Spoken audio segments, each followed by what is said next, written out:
Hey everyone, this is Vinay. Welcome to my channel. तो आज बात करेंगे मेरे नए स्टार्टअप बोलो या फिर नया बिजनेस बोलो या फिर ये पुराने बिजनेस से जुड़ा हुआ है। ठीक है। तो फिलहाल मेरा जो ब्रांड नेम रखना चाहता था वो है राठिया वेल्थ। मैंने बहुत सोचा कि इसका नाम क्या रखूं करके, बट फाइनली मुझे लगा कि अगर लोगों का ट्रस्ट जीतना है और सही बिजनेस है करके प्रूव करना है तो अपना टाइटल नेम रखना ही पड़ेगा। ठीक है। और कोई ऐसा बिजनेस नहीं कर रहा हूँ जिसमें किसी का पैसा डूब जाए, ऐसा कुछ नहीं। ठीक है। तो ये है राठिया वेल्थ, जहाँ पे मैं लोगों को म्यूचुअल फंड के बारे में सिखाना चाहता हूँ और सिखाऊंगा और लोगों को इन्वेस्ट कराना चाहता हूँ। ठीक है। क्योंकि बहुत सारे लोग हैं जो म्यूचुअल फंड को जानते भी नहीं क्या है। बहुत सारे छोड़ो यार, मेरे खुद के दोस्त यार, मेरे फैमिली, पापा, चलो पापा लोग तो चलो पुराने हो गए हैं, मतलब कि पुराने ख्याल वाले हैं। फिलहाल नए जनरेशन को भी सिखाना मुश्किल है कि म्यूचुअल फंड सही है करके। सबसे पहले बात करेंगे कि राठिया वेल्थ है क्या। ठीक है। तो राठिया वेल्थ है जो कि एसेट प्लस के साथ में कोलैब करके मैंने इसको बनाया है। मतलब एसेट प्लस अलग है, जहाँ पे म्यूचुअल फंड बेचा जाता है, जहाँ पे म्यूचुअल फंड आप इन्वेस्ट कर सकते हो। वहाँ पे आप अपने हिसाब से कोई सा भी HDFC, SBI, एक्सिस बैंक, जो भी म्यूचुअल फंड लेना चाहते हो सबको ले सकते हो। ठीक है। और मेरा जो राठिया वेल्थ है वो मेरा खुद का ब्रांड है, जो कि मेरा खुद का ऑफिस बनाना चाहता हूँ, जिसको आप स्टार्टअप समझ सकते हो। ठीक है। जो कि मेरे नाम से चलेगा, मेरे उस नाम से, राठिया वेल्थ से। ठीक है। जहाँ पे आप कनेक्ट कर सकते हो एसेट प्लस के साथ में। इस नाम को लेने के लिए मुझे एग्ज़ाम देना पड़ा है। ठीक है। अगर आपको म्यूचुअल फंड डिस्ट्रीब्यूटर बनना है तो आपको NISM का एग्ज़ाम देना पड़ता है, जो कि गवर्नमेंट अप्रूव होता है। इसका नाम है national institute of security market. मतलब आप स्टॉक मार्केट के बारे में नॉलेज रखते हो कि नहीं, म्यूचुअल फंड क्या होता है जानते हो कि नहीं, और म्यूचुअल फंड में किसको कहाँ लगाना चाहिए पैसा, इस सब के बारे में नॉलेज है कि नहीं। ठीक है। अगर आप म्यूचुअल फंड के बारे में नहीं जानते अच्छे से पूरा 100%, तो आप इस एग्ज़ाम को भी पास नहीं कर सकते हो। फिलहाल एग्ज़ाम पास किया हूँ, इसका मतलब ये है कि मुझे सब कुछ पता है। ठीक है। कि म्यूचुअल फंड में अगर आपका पैसा डराता है तो क्या वो डूबेगा कि नहीं डूबेगा, क्या कौन सा म्यूचुअल फंड डालने से आपके पैसे बढ़ेंगे, किस में घटेंगे, और आपकी एज कौन सी है तो उसके हिसाब से आपको कौन सा म्यूचुअल फंड लेना चाहिए। ठीक है। इस सब का नॉलेज को लेने के लिए एक आपको सिलेबस मिलता है, एक उसका एजुकेशन लेना पड़ता है और उसका एग्ज़ाम होता है, जिसमें 100 में से 50 मार्क्स आपको लाने होते हैं, तब जाके आप क्वालिफाई होते हो म्यूचुअल फंड डिस्ट्रीब्यूटर बनने के लिए। ठीक है। तो उसके लिए मैंने तैयारी किया, बहुत तैयारी किया, और 5 साल से मैं रिसर्च कर रहा था इसके बारे में, तो सारा रिसर्च काम आया। एग्जाम में सारे क्वेश्चन ईजी लग रहे थे, फिर भी चलो 100 में 70 नंबर मेरे आ गए। ठीक है। 30 नंबर गलत हुए क्योंकि कुछ मैथ्स वाले क्वेश्चन थे, जो कि मैथ्स को सोल्व करना थोड़ा सा टाइम लेता है। ठीक है। 2 घंटे में आपको 100 क्वेश्चन बनाना होता है, तो उसके लिए बहुत लंबा टाइम लगता है। ऊपर से ये इंग्लिश में एग्जाम होता है, तो आपको इंग्लिश थोड़ा सा समझना पड़ेगा। अगर आपको इंग्लिश आती भी है पढ़ने के लिए तो उसमें हार्ड इंग्लिश यूज होता है। तो ये सब करने के बाद में मेरा क्वालिफिकेशन निकल गया, 70% मार्क्स आ गए। उसके बाद हमें एक रजिस्टर करना पड़ता है उसके ID के लिए, कि मुझे सब कुछ आता है, मैंने एग्ज़ाम पास कर लिया है, अब मैं म्यूचुअल फंड डिस्ट्रीब्यूटर बन सकता हूँ। उसके लिए आप अप्लाई करोगे ARN के लिए, जिसको MP रजिस्ट्रेशन नंबर बोलते हैं। ठीक है। ये आसानी से मिलता नहीं है, आपको एग्ज़ाम में क्रैक करना ही पड़ेगा, तभी आपको ये ID मिलेगा, जिसको बोलते हैं ARN नंबर। कि आप लोग को म्यूचुअल फंड के बारे में जानना है, आपको बड़ा अमाउंट लगाना का इच्छा है, आपको SIP करना है या फिर 10 लाख 5 लाख लगाना है, तो आपको डिस्ट्रीब्यूटर से जुड़ना ही चाहिए। भले मेरे साथ नहीं बोल रहा हूँ, आप कोई भी अच्छा डिस्ट्रीब्यूटर ढूंढ सकते हो अगर आपकी नज़र में है। अदरवाइज़ मैं भी अपने आप में अच्छा हूँ, क्योंकि मुझे बहुत सारा नॉलेज है और एग्ज़ाम मैंने अच्छे से क्रैक कर लिया है। ठीक है।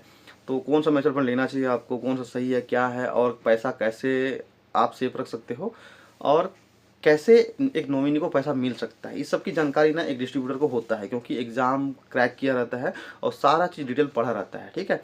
कोई ऐसे ही आप अगर म्यूचुअल फंड में इन्वेस्ट करते हो तो आप उसको कैसे निकालना है, अगर आपका डेथ हो जाता है तो पैसा कैसे निकलेगा, सारा कुछ डिटेल एक डिस्ट्रीब्यूटर को पता होता है। इसीलिए आपको एक डिस्ट्रीब्यूटर से ही जुड़ना चाहिए म्यूचुअल फंड में, अगर आप लंबे टाइम के लिए करना चाहते हो। अगर एक्सपर्ट हो, आपकी फैमिली में 2 लोग हो, हस्बैंड वाइफ या पापा को भी नॉलेज है, तो आपको कुछ होता है तो वो निकाल लेंगे पैसा। लेकिन उनको नॉलेज नहीं है, आप पैसा रखना चाहते हो 1 लाख 2 लाख, तो आपको एक डिस्ट्रीब्यूटर से जुड़ना ही चाहिए। ठीक है। क्वेश्चन होगा आप लोगों की हम एसेट प्लस के साथ ही क्यों जाएं। ठीक है। देखो, आपका अकाउंट किसी भी बैंक में हो सकता है, स्टेट बैंक, SBI या फिर सेंट्रल बैंक। ठीक है। लेकिन आप लोग क्या करते हो, UPI करने के लिए फ़ोन पे से जुड़ते हो, गूगल पे से जुड़ते हो, आजकल नाउमी एप्लीकेशन आ गया है, बहुत सारे आ चुके हैं। तो ये समझो कि जितने भी एसेट प्लस हैं, मतलब कि जितने भी क्या बोलते हैं म्यूचुअल फंड डिस्ट्रीब्यूटर है, जैसे कि एसेट प्लस हो गया, NJ हो गया, ग्रो ऐप हो गया, अब स्टॉक हो गया, जीरोधा हो गया, फ़ोन पे हो गया। ठीक है। ये एक माध्यम है। ठीक है।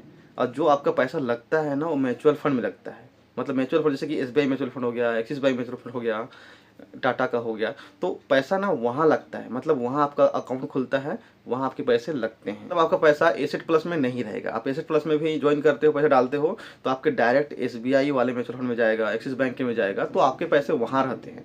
एसेट प्लस अगर डूब जाता है, ग्रो ऐप डूब जाता है, जीरोधा डूब जाता है, तो भी आपके पैसे कहीं नहीं जाएंगे, क्योंकि म्यूचुअल फंड कंपनी अलग होता है जो कभी नहीं डूबेगा, ठीक है। वहाँ पैसे नहीं डूबते हैं, वहाँ पैसे आपके सिक्योर रहते हैं, बहुत ज़्यादा सिक्योर रहते हैं, जो कि सेबी गवर्नमेंट के रेगुलेटेड प्रोग्राम के अंदर में रहता है, जो कि बहुत ज़्यादा सेफ होता है, जो कि गवर्नमेंट हैंडल करता है उसको, ठीक है।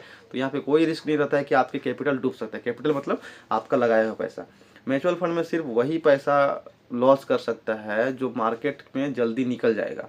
मान के चलो आपने आज 1 लाख रुपये लगाया, कोरोना आ गया, फिर कुछ बीमारी आ गया, तो मार्केट थोड़े से डाउन जाता है, उसको बोलते हैं subject to market risk. Without read documents invest मत करना करके। इसका मतलब यही होता है कि कभी भी प्रॉब्लम आता है देश में, तो हमारा पैसा भी थोड़ा सा कम होता है, पैसा डूबता नहीं है, ठीक है। जो चिट फंड कंपनी आए थे कुछ कुछ, जो कि पैसा लगवा के भाग गए, ऐसा कुछ नहीं है। म्यूचुअल फंड कभी भाग भी नहीं सकता, ऐसा है। जैसे अगर आप फोन पे में पैसा रखे हो, मतलब फोन पे में आपका अकाउंट को जोड़े हो सेंट्रल बैंक को, एसबीआई को, तो अगर फोन पे बंद हो जाता है ना, काम नहीं करता है, तो आप क्या करते हो? गूगल प्ले, ओ क्या बोलते हैं, गूगल पे को डाउनलोड कर लेते हो, फिर वहाँ से आप उसमें लिंक करते हो अपने अकाउंट को। वैसा ही है, अगर आपका एसेट प्लस काम नहीं करता है तो आप ग्रो ऐप को डाउनलोड कर सकते हो। वहाँ पे अगर आप रिस्टोर करोगे अपने म्यूचुअल फंड इन्वेस्टमेंट को ना, तो यहाँ से वहाँ दिखाना शुरू कर देगा, आप वहाँ से भी पैसे को निकाल सकते हो। ग्रो भी डूब गया तो आप अप स्टॉक में जा सकते हो, जीरोधा में जा सकते हो, कोइन में जा सकते हो, वहाँ भी आप ट्रैक कर सकते हो अपने इन्वेस्टमेंट को, वहाँ आ जाएगा। अगर वो भी नहीं कर सकते तो अगर आपने एसबीआई म्यूचुअल फंड में डाला है तो एसबीआई का ऑफिस जा सकते हो। एसबीआई का ऐप भी है, मान के चलो एक्सिस बैंक में आपने इन्वेस्ट किया है किसी ऐप के थ्रू, क्या बोलते हैं, एसेट प्लस के थ्रू, जीरोधा के थ्रू, या फिर ग्रो के थ्रू, तो ये सब डूब गए, तो आप उसकी एप्लीकेशन को डाउनलोड कर सकते हो बैंक वाला को, जहाँ पे आपका जो भी इन्वेस्टमेंट रहेगा वहाँ दिखाएगा। मतलब पैसे कभी गायब हो ही नहीं सकते यहाँ से, ठीक है। सबसे सिक्योर प्लेस बैंक से भी, क्योंकि बैंक ये नहीं बताता कि जो एफडी के रहते हैं पैसा सिर्फ 5 लाख तक ही सिक्योर रहता है।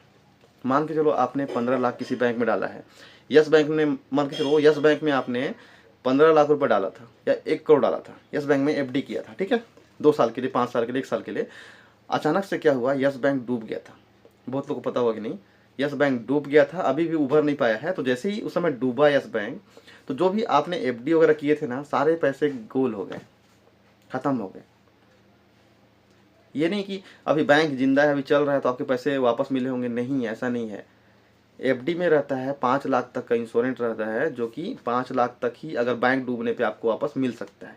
भले आप 1 करोड़ रखे रहो, 2 करोड़ रखे हो अकाउंट में, मान के चलो आपके 1 करोड़ हैं यस बैंक में, यस बैंक अब डूबा ना, तो सारे पैसे भी चले गए उसमें। म्यूचुअल फंड ऐसा चीज़ है जो कि आपके पैसे स्टॉक मार्केट में लगते हैं। स्टॉक मार्केट का मतलब ना, म्यूचुअल फंड में अगर आप पैसे डालते हो 100 रुपये, तो आपके पैसे 10 कंपनी में बांट देता है म्यूचुअल फंड, या तो 50, उनका रूल रहता है अलग अलग म्यूचुअल फंड का, ठीक है। निफ्टी 50 में अगर डालते हो पैसा, मान के चलो एक्सिस बैंक निफ्टी 50 में डालते हो, एक्सिस निफ्टी 50 में, ठीक है, तो वो क्या करेगा, 50 कंपनियों में पैसा आपका डालेगा।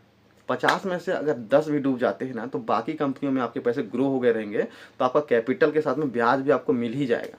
और ऐसा नहीं है कि निफ्टी 50 50 कंपनियाँ, सारे देश के सबसे बड़े बड़े कंपनियाँ हैं, 1-2 कंपनी में डूब जाती है तो आपके पैसे 50 भाग में बटे थे। आपने अगर 100 रुपये लगाया है तो 2-2 रुपये लगा हुआ है हर कंपनी में।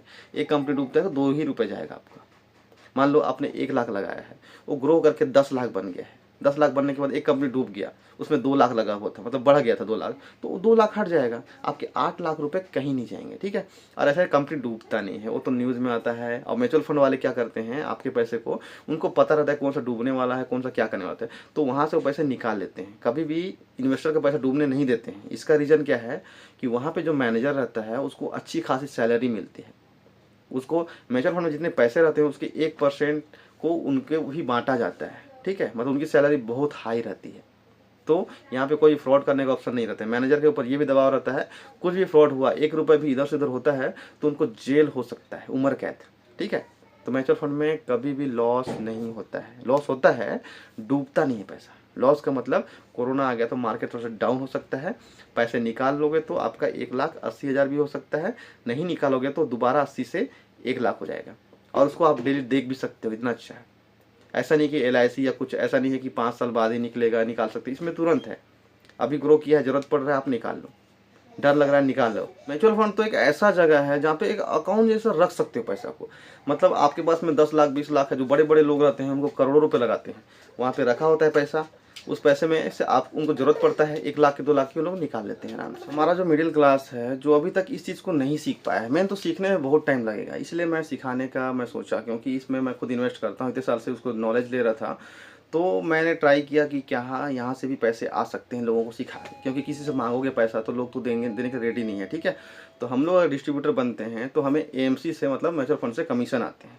ठीक है, तो आप लोग अगर इन्वेस्ट करते हो मेरे थ्रू तो मुझे भी कमीशन आएंगे, आप लोग का सपोर्ट होगा, एक सपोर्ट सिस्टम रहेगा कि कुछ हो जाता है किसी को, या कि कुछ पैसे उधर इधर हो रहे हैं या लॉस में चल रहा है तो क्या करना है, निकालना है कि कंटिन्यू करना है, ये सब जानने के लिए आपको एक डिस्ट्रीब्यूटर के साथ में जुड़ना ही चाहिए। ठीक है, तो फिलहाल मेरा जो राठिया वेल्थ है वो मेरे खुद का ब्रांड है समझो, और आप जो भी ज्वाइन करोगे, जो भी इन्वेस्ट करोगे वो एसेट प्लस में होगा, लेकिन उसकी जिम्मेदारी मैं भी लेता हूँ, क्योंकि इन्वेस्ट मैं करा रहा हूँ तो सारी जिम्मेदारी मेरी में रहेगी कि पैसे कहाँ कहाँ डालना है, क्या करना है, और कहाँ ग्रो हो सकता है, कहाँ आपको निकालना है, और कब उसको कंटिन्यू करना है। ठीक है, तो सारी चीज़ के लिए आप लोग ज्वाइन करो, इसमें नंबर भी नीचे में दे रहा हूँ ताकि आप लोग कॉन्टैक्ट कर सको, मेरे को क्वेश्चन पूछ सको कि म्यूचुअल फंड क्या होता है। सबसे पहली बात तो यूट्यूब में जाओ, सर्च करो म्यूचुअल फंड क्या होता है, क्या नहीं होता है, कैसे करना है, कैसे इन्वेस्ट करना चाहिए और क्यों करना चाहिए और कितने साल तक करने चाहिए। तो चलो, थैंक यू सो मच यहाँ तक देखने के लिए। अगर देख चुके हो तो फिलहाल सब्सक्राइब कर देना, और मुझे मैसेज कर सकते हो व्हाट्सअप में, कॉल कर सकते हो बात करने के लिए, जानने के लिए। फिलहाल आप यूट्यूब में अच्छे से देखो कि क्या होता है म्यूचुअल फंड। ठीक है, और एक ऐसा सेफ प्लेस है जहाँ पे आप 100 साल तक पैसे को रख सकते हो। ध्यान देना, ये कंपनी कभी नहीं भागे, क्योंकि ये एक ट्रस्ट होता है, इसको बनाया ही गया ट्रस्ट जैसा, जहाँ पे कोई भी इसके मालिक नहीं होते हैं, पैसा आपका रहेगा, आप उसके मालिक रहोगे। बस एक मैनेजर होता है वहाँ पे, 1 या 2 मैनेजर या 10 मैनेजर भी हो सकते हैं किसी म्यूचुअल फंड में, उन लोग आपके पैसे को सही जगह में इन्वेस्ट करते हैं, कहीं से भी लॉस नहीं होता है। बस उन लोग परसेंट के लिए इन्वेस्ट करते हैं कि यहाँ यहाँ डालेंगे तो इतने परसेंट आना चाहिए, यहाँ यहाँ डालेंगे तो इतना परसेंट आएगा, और कम आएगा तो भी आप 5 साल मतलब 1 साल से 2 साल से ऊपर करते हो, कभी भी आपका पैसा माइनस में भी नहीं आएगा। ठीक है, हमेशा प्लस में। अगर आपका एडवाइजर सही है, आपने सही प्लान लिया है उसके पास से, तो कभी नहीं जाएगा। और मेरा काम क्या रहेगा कि आपको अगर 2 साल में निकालना है तो मैं ऐसा फंड ही बताऊंगा जिसमें आपका पैसा कभी भी माइनस में नहीं जाएगा। ठीक है, आपको 10 साल के लिए करना है तो ऐसा फंड बताऊंगा जिसमें आपके पैसे 12 या 15% से ग्रो करे, हर 5 साल में डबल हो जाए। ठीक है, चलो, अच्छा लगा तो लाइक कर देना और सब्सक्राइब कर दो जल्दी से। ठीक है, जल्दी मिलते हैं नेक्स्ट वीडियो में।